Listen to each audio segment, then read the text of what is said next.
Hello केमिति अछंती आपण माने जदि मो चैनल आपन को भल लागुची ताहले लाइक कमेंट एवं सब्सक्राइब करबा को आपण माने केबे भी भूलिबेनी।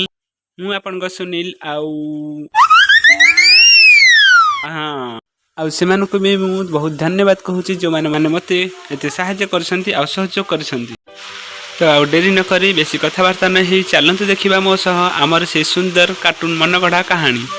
गोटे गाँव रे हरीश बोली जने चाषी थिला। से तार परिवार सह चाषबास करी गाँव रे बहुत सुखरे जीवन निर्वाह करुथिला।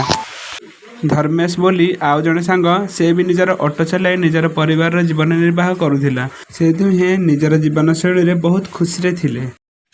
खाली समय रे सेमान एकाठ होई बहुत कथावार्ता करंती। एमिति हस खुशी रे सेमानक जीवन चली थाए। तापर भी सेमान केबे भी मन दुख करंती नहीं। हरीश एवं धर्मेश पिलादिन ही बहुत भल सांग थिले। सीता एवं रानी मध्य हरीश और धर्मेश कर बहुत भल सांग थिले। से माने चार जण मिसी बहुत मस्ती करुथिले।